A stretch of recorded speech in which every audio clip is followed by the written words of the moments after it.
Security. He does not belong in first class.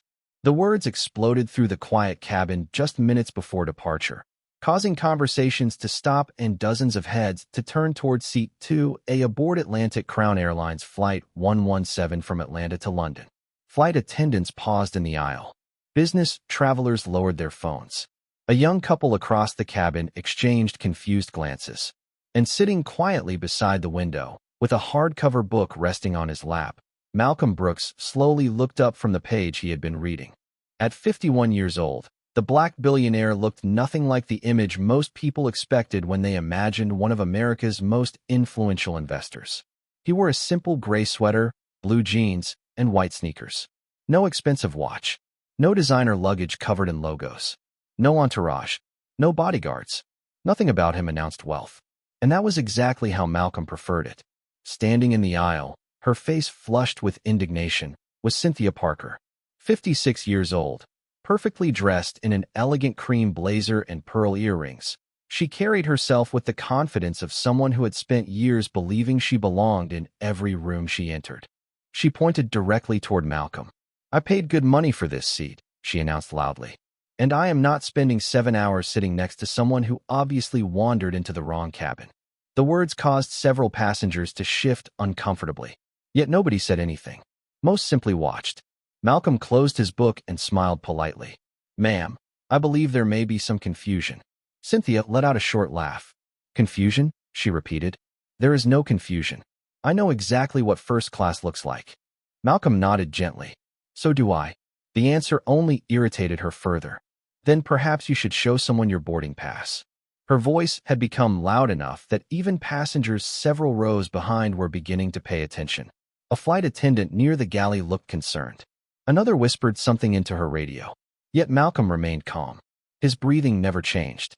His voice never rose. Years earlier, he had learned that anger only gave prejudice the attention it desired. Cynthia folded her arms. "Honestly, this is ridiculous. Does nobody check these things anymore?" She looked toward the front galley. "Can somebody do something? Before we continue, where are you watching from? Drop your city or country in the comments below. And if you believe in dignity and justice, hit like and subscribe. These stories spark change, and we are glad you are here. Now, back to Malcolm Brooks. A senior flight attendant named Rebecca Hayes quickly approached. 43 years old and known for maintaining order, she offered Cynthia a professional smile. "Good evening, ma'am. Is there a problem?" Cynthia pointed again. "Yes, this man is sitting in first class, and I want security to verify his ticket." Rebecca turned toward Malcolm. Her eyes briefly examined the gray sweater and sneakers. Something subtle changed in her expression. Not hostility, but assumption. Malcolm noticed it immediately. He had seen that look before. "Sir," Rebecca said carefully, "may I ask to see your boarding pass?" Malcolm calmly reached into his pocket. "Of course." But before he could hand it over, Cynthia interrupted. "Honestly, we both know what this is. He made a mistake. Why are we wasting everyone's time?" Several passengers nodded quietly. Others simply observed. Somewhere outside, baggage loaders finished their final preparations. Rain tapped softly against the windows. And inside the elegant cabin of Flight 117, nobody realized they were about to witness something far bigger than a seating dispute. Because while Cynthia Parker believed she was protecting the standards of first class, Malcolm Brooks already knew something she did not. And before the night was over, the entire aircraft would understand why calm was sometimes the greatest form of power. "Honestly, this is becoming embarrassing," Cynthia Parker said loudly enough for several rows to hear. The passengers nearest the front of the cabin exchanged awkward glances while Malcolm Brooks remained seated beside the window, his book resting quietly on his lap. The rain outside continued tapping against the aircraft windows, and the soft sound of boarding announcements echoed faintly through the jet bridge. Flight attendants moved carefully around the growing tension, pretending not to notice the scene that had become impossible to ignore. Rebecca Hayes accepted Malcolm's boarding pass and quickly examined it. Seat 2A, first class, exactly where he was sitting. Yet instead of immediately ending the matter, she hesitated. Something inside her mind resisted the answer printed right in front of her. Cynthia noticed the hesitation and immediately took advantage of it. "See," she said with a confident smile. "Anybody can print something these days." Rebecca looked uncertain. Ma'am, please allow me to verify. Cynthia shook her head dramatically. Verify what? Look at him. Her voice lowered slightly, though everyone nearby could still hear every word. People who fly first class usually make an effort. Malcolm slowly raised his eyes from his book. Interesting observation, he replied politely. Cynthia laughed softly. Do not tell me you disagree. Malcolm smiled faintly. I have learned that appearances often disappoint expectations. The answer irritated her even more. Well, expectations exist for a reason. Several passengers nearby pretended to look away, though their ears remained fixed on the conversation. A young software engineer seated across the aisle lowered his headphones. An elderly couple paused their discussion over travel plans.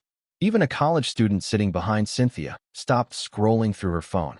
Everybody was listening now. Rebecca handed Malcolm his boarding pass back and forced a smile. Thank you, sir. But her expression still carried uncertainty. Malcolm noticed. He always noticed. Cynthia folded her arms and looked around triumphantly. Exactly. Nobody wants to say it, but everyone is thinking the same thing. The businessman across the aisle frowned slightly. The elderly woman raised an eyebrow. Yet nobody challenged her. Not yet. Malcolm calmly adjusted his glasses and returned to his book. His piece seemed to frustrate Cynthia more than any argument ever could. You know what amazes me, she continued. People act offended when others simply point out reality. Malcolm looked up again. Reality deserves facts.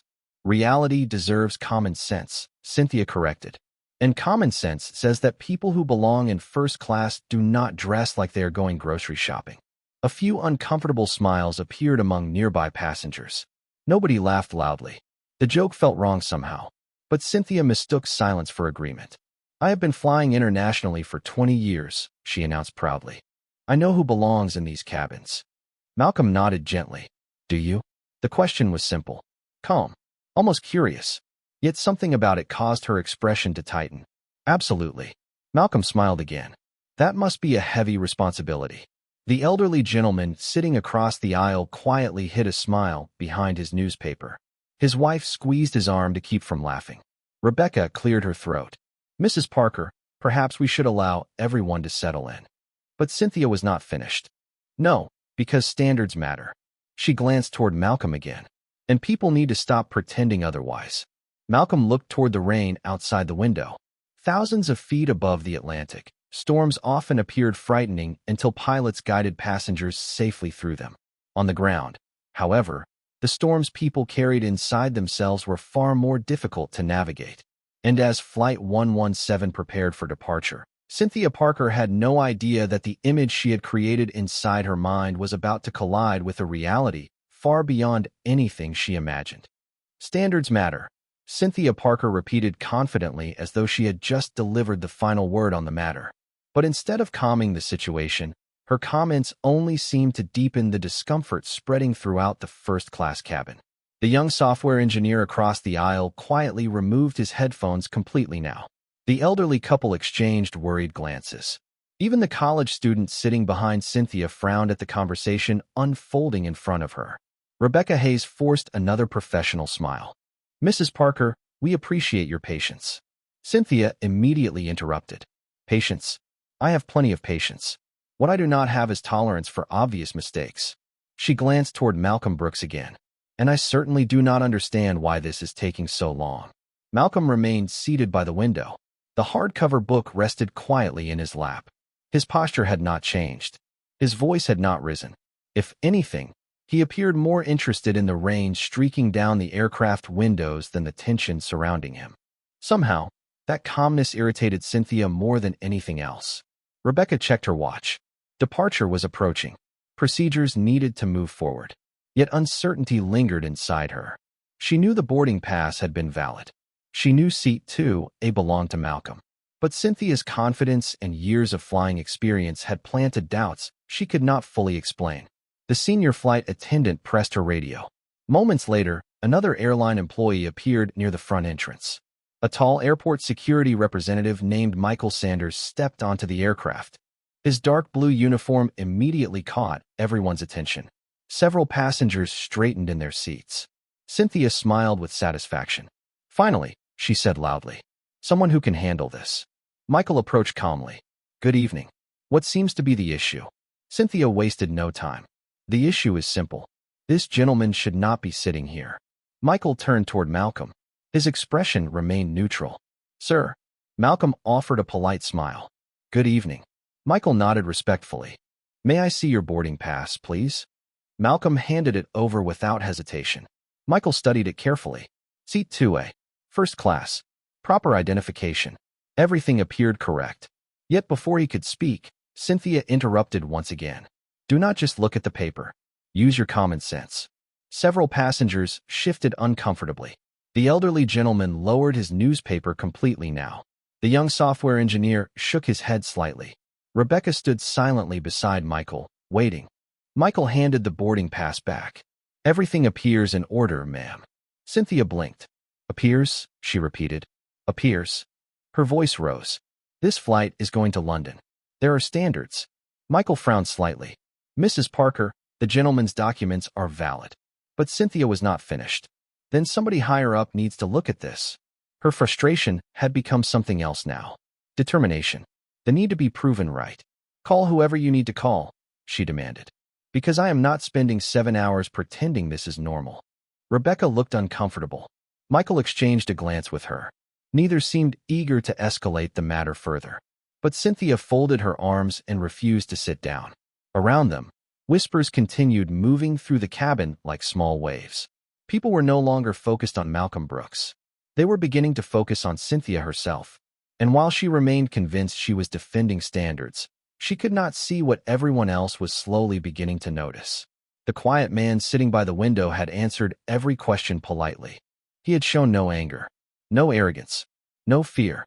Meanwhile, the people demanding explanations had become louder with each passing minute. Outside, lightning flickered in the distant Atlanta sky. Inside Flight 117, another kind of storm was gathering. And somewhere beyond the closed cockpit door, someone important had just been informed that a disagreement in first class was delaying departure.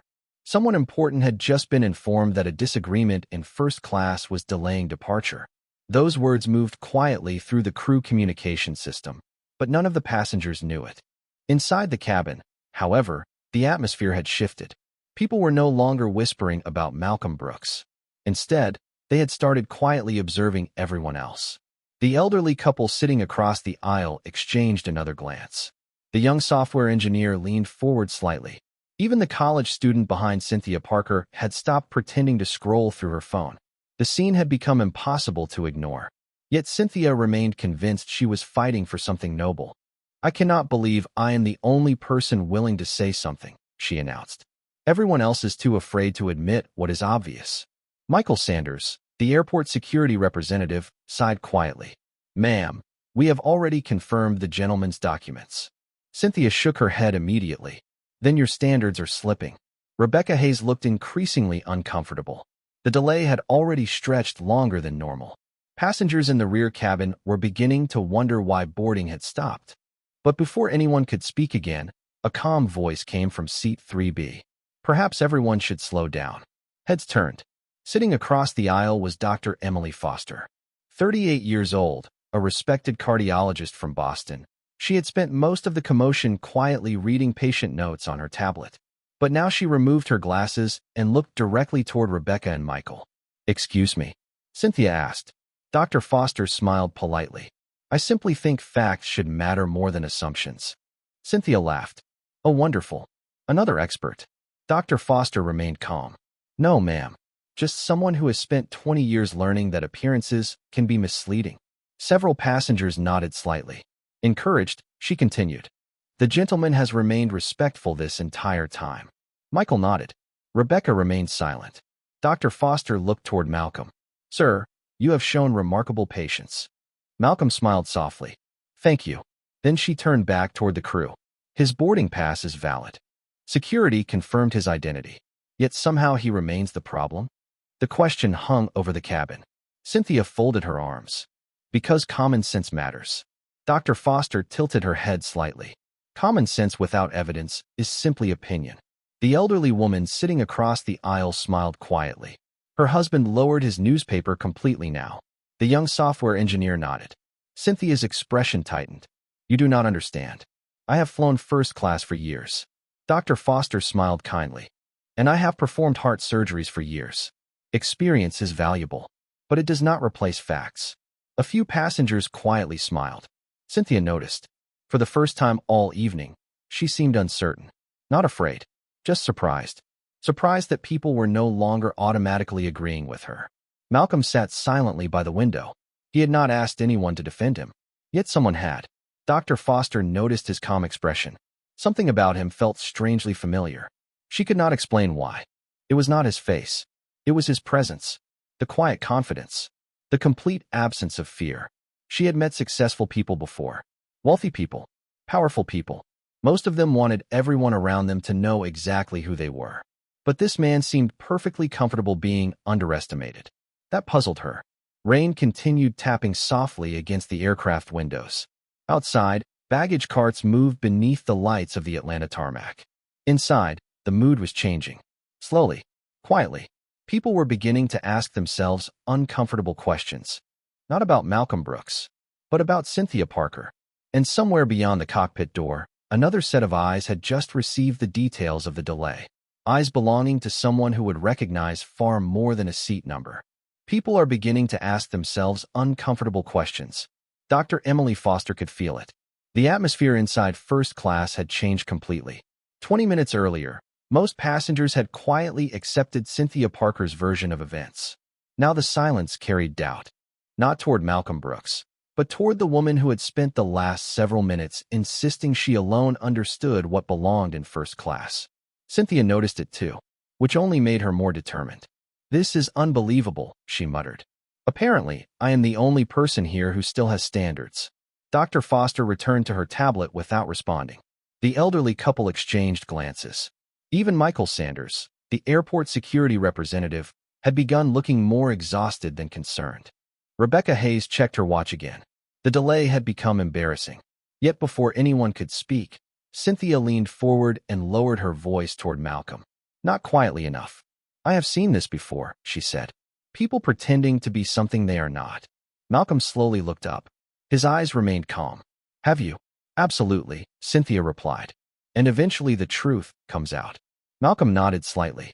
"It usually does." The answer only frustrated her further. "You act awfully confident." Malcolm smiled faintly. "Confidence and volume are not the same thing."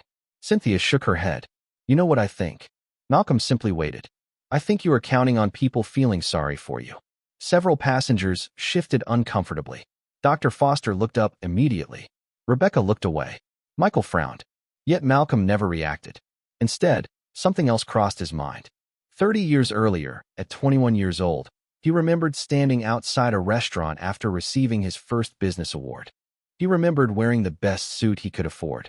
He remembered the hostess asking whether he was waiting for someone else's table. He remembered pretending not to hear the laughter from nearby guests. Most of all, he remembered promising himself that success would never turn into bitterness. Because bitterness only gave strangers power they never deserved. The memory faded. Malcolm returned to the present. Rain continued streaking down the aircraft windows. The cabin lights reflected softly against the polished surfaces around him. Cynthia crossed her arms. "I am tired of this entire charade." Then she turned toward Rebecca. "This flight is already delayed. If necessary, bring in whoever you need." Michael Sanders sighed quietly. "Ma'am, we have already reviewed everything." "Then review it again," Cynthia snapped. "Because I know I am right." But nobody seemed eager to agree anymore. The silence surrounding her felt different now. Colder. Even the young software engineer who had remained quiet from the beginning shook his head slightly. Dr. Foster noticed Malcolm once again looking out the window instead of arguing. It amazed her. Most people would have defended themselves. Most people would have become angry. Yet the man sitting in seat 2A appeared almost peaceful, as though he had already seen the ending while everyone else remained trapped inside the middle of the story. And somewhere behind the closed cockpit door, a veteran pilot had just finished reading the report about the delay. The name on that report caused him to stop what he was doing immediately. The name on that report caused him to stop what he was doing immediately. Inside the cockpit, Captain Robert Mitchell had been reviewing weather updates over the Atlantic when a message from operations appeared on his tablet. A delay in first class. Passenger disagreement. Security involved. Normally, such matters never reached his desk. But one line caught his attention. Seat 2A. Passenger name, Malcolm Brooks. The 63-year-old captain blinked, then smiled. Well, I will be, he murmured softly. 20 years of flying had taught him that surprises often arrived when least expected. He stood from his seat immediately. The first officer looked over. Everything all right, Captain? Robert nodded with a smile. More than all right. Meanwhile, back inside the cabin, Cynthia Parker had become increasingly frustrated by the silence surrounding her. What disturbed her most was not Malcolm Brooks. It was the fact that fewer and fewer people seemed willing to support her. Dr. Emily Foster had returned to her tablet, though she continued observing quietly. The elderly couple no longer bothered hiding their expressions. Even Rebecca Hayes appeared uncomfortable. Michael Sanders stood patiently near the front galley, clearly wishing the entire situation would simply disappear. Yet Malcolm remained peaceful. His book rested beside him now. His hands were folded comfortably. His eyes occasionally drifted toward the rain outside. It almost seemed as though he were waiting. Cynthia noticed. I still do not understand how somebody can remain so relaxed, she muttered. Malcolm smiled faintly. Experience helps. Cynthia shook her head. Confidence is one thing. Delusion is another. The words caused several passengers to sigh quietly. Dr. Foster finally removed her glasses again. Mrs. Parker, she said gently. Perhaps enough has already been said. Cynthia looked offended. Apparently, I am surrounded by philosophers tonight. Before anyone could respond, Malcolm reached into his pocket and pulled out his phone. He pressed a number from memory. The call connected almost immediately. Good evening, Mr. Brooks, came the familiar voice of Vanessa Grant. Vanessa, Malcolm said calmly. Please initiate Protocol 9. Several passengers glanced toward him. Cynthia almost laughed. Protocol 9? She repeated sarcastically. What is this, a movie? Malcolm ignored the remark. Do we have confirmation? Already in motion, sir, Vanessa answered. Captain Mitchell has been notified. Thank you. Always, Mr. Brooks. The call ended. Cynthia smiled triumphantly. Captain Mitchell? She repeated. Wonderful. Maybe he can explain standards to everyone. Rebecca Hayes exchanged a quick glance with Michael Sanders. Something about the name seemed familiar. Dr. Foster looked toward Malcolm again. There it was. That strange confidence. Not arrogance. Not stubbornness. Certainty. The kind possessed by people who did not need to prove anything because life had already done the proving for them. Then, as though on cue, the intercom clicked softly. A familiar voice filled the cabin. Ladies and gentlemen, this is Captain Robert Mitchell speaking. We appreciate your patience and expect departure shortly. The passengers relaxed slightly. But then the captain added something unusual. Before we begin, I will be stepping into the first-class cabin for a brief moment. Rebecca frowned. Michael blinked. Even Cynthia looked surprised. Captains rarely left the cockpit before departure unless absolutely necessary. The elderly gentleman lowered his newspaper completely. Dr. Foster sat up straighter.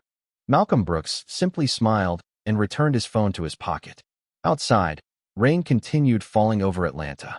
Inside Flight 117, nobody yet realized that the next few moments would change the entire atmosphere of the aircraft forever. Nobody yet realized that the next few moments would change the entire atmosphere of the aircraft forever. The cabin fell strangely quiet after Captain Robert Mitchell's announcement. Even the usual sounds of overhead bins closing and passengers settling into their seats seemed to fade. Cynthia Parker looked puzzled. Rebecca Hayes frowned slightly. Michael Sanders adjusted his posture. Dr. Emily Foster removed her glasses again. And Malcolm Brooks simply sat comfortably by the window with the faint smile of a man who had absolutely no reason to worry. Seconds later, the cockpit door opened. Conversation stopped. Several passengers turned immediately. Captain Robert Mitchell stepped into the first-class cabin in his crisp uniform, silver hair neatly combed, decades of experience reflected in his calm expression. He had spent more than 40 years in aviation, thousands of flights, millions of miles, and countless distinguished passengers. Yet the moment his eyes landed on Seat 2A, his face changed completely. A warm smile appeared instantly. Mr. Brooks, he said with genuine happiness. Well, this just made my evening. The entire cabin froze. Rebecca Hayes blinked. Michael Sanders looked confused. Dr. Emily Foster sat upright. The elderly gentleman lowered his newspaper for the final time, and Cynthia Parker simply stared. Captain Mitchell walked directly toward Malcolm Brooks. "My goodness," he laughed softly. "Nobody told me one of my favorite people was on board tonight." Malcolm stood and extended his hand. "Good to see you again, Robert." The two men shook hands warmly. Not formally, not stiffly, like old friends. Captain Mitchell smiled broadly. "It has been too long." Malcolm nodded. "Far too long." The captain chuckled. "I still remember the children's aviation program your foundation sponsored. Hundreds of kids got their first flying lessons because of you." Several passengers exchanged astonished glances. Cynthia's confident expression began to fade. Rebecca Hayes looked at Malcolm differently now. Michael Sanders swallowed hard. Captain Mitchell turned toward the surrounding passengers with a smile. "Ladies and gentlemen, you are sharing a flight tonight with one of the most generous men I have ever met." Malcolm shook his head modestly. "You are too kind." "Not kind enough," the captain replied. "The Brooks Global Scholarship Program changed lives. I have seen it firsthand." Dr. Emily Foster's eyes widened. The name finally clicked. Brooks Global Holdings.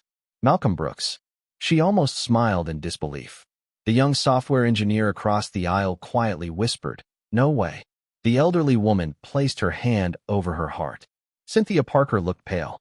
Captain Mitchell suddenly noticed the unusual silence around him. His smile faded slightly. "Is everything all right?" Rebecca Hayes opened her mouth, but hesitated. Michael Sanders shifted uncomfortably. Nobody spoke. Then Captain Mitchell looked toward Cynthia. Then toward Rebecca. Then toward Malcolm. His eyes narrowed slightly. Years of commanding aircraft had taught him how to read a room. "Mr. Brooks?" he asked quietly. Malcolm smiled gently. "Nothing serious." But the captain recognized that smile. The smile of someone protecting other people from embarrassment. He had seen it many times before. And suddenly, Captain Robert Mitchell understood. Completely. His expression became serious. Not angry. Just disappointed. Meanwhile, Cynthia Parker felt her heart sink. Because only moments earlier she had demanded that someone with authority step in. And now the highest authority on the aircraft stood beside the man she had spent the last 30 minutes judging. And he had recognized him instantly. And now the highest authority on the aircraft stood beside the man she had spent the last 30 minutes judging. The silence inside first class became almost unbearable. Even the rain outside seemed quieter. Captain Robert Mitchell studied the faces around him. Rebecca Hayes stood frozen. Michael Sanders looked as though he wished he could disappear into the floor. Dr. Emily Foster quietly watched every expression. The elderly couple sat motionless. The young software engineer stared with wide eyes.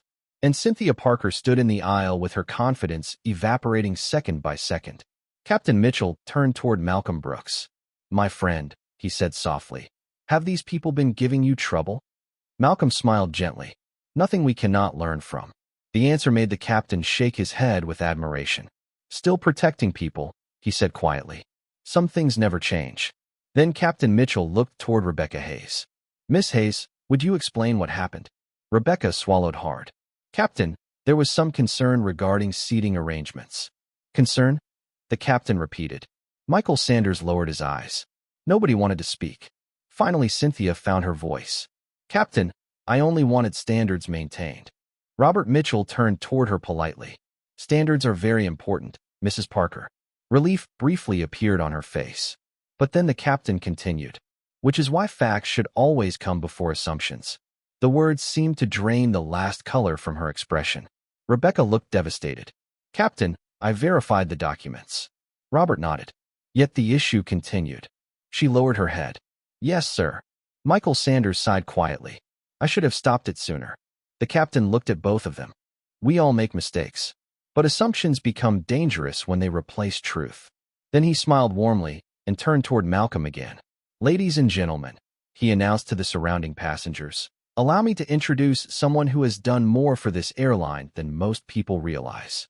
Passengers leaned forward. Even Cynthia seemed unable to look away. Malcolm Brooks is not only one of the most respected business leaders in America, he is also one of the largest shareholders in Atlantic Crown Airlines. Gasps spread throughout the cabin. The young software engineer covered his mouth. The elderly woman blinked in disbelief. Dr. Emily Foster smiled softly. Suddenly everything made sense. The calm, the confidence, the absence of fear. Cynthia looked as though the world beneath her feet had disappeared. Shareholder? She whispered. Captain Mitchell nodded. A man who helped keep this company strong during difficult years. He smiled proudly. And a man whose scholarship programs have changed countless lives. Malcolm looked uncomfortable with the praise. Robert, please. The captain chuckled.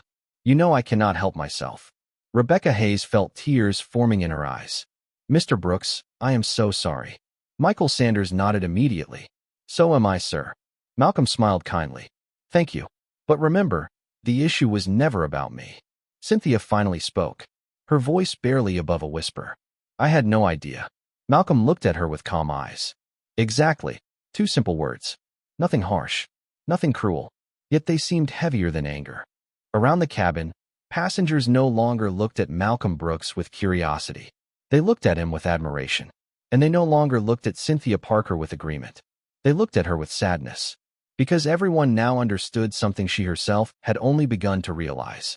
The problem had never been a seat in first class. The problem had been believing that appearances could tell the story of a human being. The problem had never been a seat in first class. The problem had been believing that appearances could tell the story of a human being. Those words seemed to linger in the air long after Malcolm Brooks had spoken them. Nobody inside the cabin said anything for several seconds. Even the sound of rain striking the windows felt distant now. Captain Robert Mitchell stood beside his old friend with pride in his eyes. Rebecca Hayes remained frozen with regret. Michael Sanders quietly exhaled, relieved that the truth had finally emerged. Dr. Emily Foster smiled softly. The elderly couple exchanged warm glances. And Cynthia Parker stood motionless in the aisle, as though she had just discovered that certainty could sometimes be the greatest source of embarrassment. Finally, her voice returned. Mr. Brooks, she said quietly, I owe you an apology. Malcolm looked at her kindly. Mrs. Parker, we all owe each other understanding. Tears appeared in her eyes. I judged you. Malcolm nodded gently. Yes. And I was wrong. Yes. There was no anger in his voice. No satisfaction. Only truth. Cynthia lowered her head. I thought I understood what belonging looked like. Malcolm smiled softly. Most people do. Captain Mitchell folded his arms and smiled. That is why life keeps teaching us. Rebecca Hayes stepped forward. Mr. Brooks, I cannot express how sorry I am. Michael Sanders nodded. Neither can I. Malcolm looked at both of them. Then learn from it. That is enough for me. Dr. Emily Foster smiled. That is a rare answer. Malcolm chuckled quietly. Bitterness is expensive. I prefer investing in better things. Several passengers laughed softly. Even Captain Mitchell smiled. The tension that had filled the cabin for nearly an hour had finally disappeared. In its place came something else. Reflection. The elderly woman looked toward Malcolm and smiled warmly. Young man, she said, though he was clearly over 50, your parents raised you well. Malcolm laughed. Thank you, ma'am. They certainly tried. A few passengers applauded quietly. Then more joined them. Not because he was wealthy. Not because he owned shares in the airline. But because everyone had witnessed something unusual. A man with every reason to humiliate others had chosen grace instead. Captain Mitchell glanced at his watch. Well, ladies and gentlemen, London awaits. Smiles spread throughout the cabin. People returned to their seats. Rebecca resumed her duties. Michael quietly exited the aircraft. Dr. Foster returned to her tablet, though she still smiled to herself. Cynthia Parker slowly sat down, thoughtful and silent. Malcolm Brooks picked up his book again. Captain Mitchell paused before returning to the cockpit. Malcolm, he said, still carrying the world with patience. Malcolm smiled. Just trying to leave it a little better than I found it. The captain nodded proudly and disappeared behind the cockpit door. Minutes later, the engines came alive. The aircraft slowly began moving across the wet runway beneath the lights of Atlanta. Passengers settled into their seats. Outside, the storm clouds slowly parted. Inside, silence returned to first class. But it was no longer an uncomfortable silence. It was peaceful, reflective. As Flight 117 climbed into the night sky above the Atlantic, many passengers would later forget the weather. They would forget the delay. They would even forget the meal service. But none of them would ever forget the lesson they witnessed that evening. Because the easiest thing in the world is judging appearances. The hardest thing in the world is recognizing character. And character, unlike status, never needs to announce itself. It simply reveals itself when everyone else least expects it.